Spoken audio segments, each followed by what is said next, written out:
دوستو، اگر آپ لوگوں نے سلطنت عثمانیہ کی ہسٹری پر بننے والے کسی بھی ٹی وی سیریل کو دیکھا ہے تو مجھے امید ہے کہ آپ لوگ عثمانی تھپڑ کو تو بڑی اچھی طرح جانتے ہوں گے، کیونکہ دوستو عثمانی تھپڑ کوئی عام تھپڑ نہیں بلکہ اتہاس میں سلطنت عثمانیہ کے سب سے خطرناک ہتھیاروں میں سے ایک ہتھیار مانا جاتا ہے۔ ایک ایسا ہتھیار کہ جس کی مدد سے سلطنت عثمانیہ کا سپاہی چند لمحوں میں ہی اپنے دشمن کو ختم کر دیا کرتا تھا۔ دوستو، عثمانی تھپڑ سلطنت عثمانیہ کی فوج کی ایک زبردست ٹیکنک تھی جس کا استعمال سلطنت عثمانیہ کے سپاہی جنگوں میں اس وقت کیا کرتے تھے کہ جب ان کے پاس کسی وجہ سے ہتھیار نہیں ہوا کرتے تھے۔ عثمانی تھپڑ نام کا یہ تھپڑ اتنا خطرناک ہوا کرتا تھا کہ جس کے بھی ایک بار پڑ جایا کرتا تھا وہ ایک لمبے وقت تک کے لیے زمین سے دوبارہ نہیں اٹھ پاتا تھا، بلکہ کبھی کبھی تو یہ تھپڑ اتنا زیادہ تیز ہوا کرتا تھا کہ لگنے والے کی یا تو کھوپڑی چٹک جایا کرتی تھی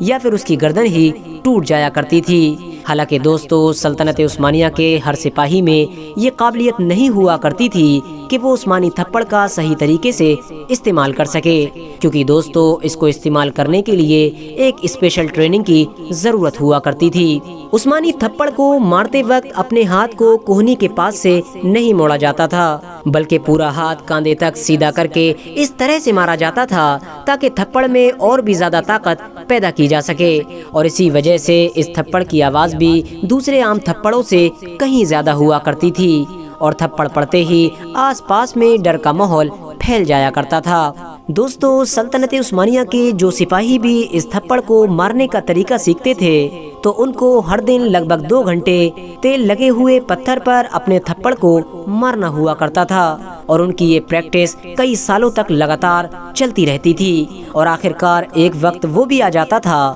کہ جب ان کا یہ تھپڑ پتھر پر مار مار کر اتنا زیادہ مضبوط ہو جایا کرتا تھا کہ ان کے تھپڑ کی مدد سے جنگوں میں کئی بار لوہے کا ہیلمٹ بھی ٹوٹ جایا کرتا تھا۔ دوستو، عثمانی تھپڑ کو ارطغرل غازی اور عثمان غازی سیریل کے ساتھ ساتھ سلطان عبدالحمید پر بننے والے سیریل میں بھی دکھایا گیا ہے، بلکہ دوستو عثمان غازی پر بننے والے سیریل یعنی کرولس عثمان میں تو اس تھپڑ کو کئی بار دکھایا گیا ہے۔ اس کے علاوہ دوستو، اتہاسکار لکھتے ہیں کہ سلطنت عثمانیہ کے مشہور حکمران یعنی سلطان مراد چہارم نے 1634 میں 2 لوگوں کو یہی تھپڑ مار کر موت کے گھاٹ اتار دیا تھا، کیونکہ دوستو ان دونوں لوگوں نے سلطان مراد چہارم کے وزیر اعظم کے اوپر حملہ کیا تھا۔ یعنی دوستو یہ بات تو کلیئر ہے کہ سلطنت عثمانیہ کے سلطان صرف عثمانی تھپڑ کی مدد سے اپنے دشمن کو ہمیشہ ہمیشہ کے لیے ختم کر دیا کرتے تھے۔ اس کے علاوہ دوستو، جب سلطان محمد فاتح نے قسطنطنیہ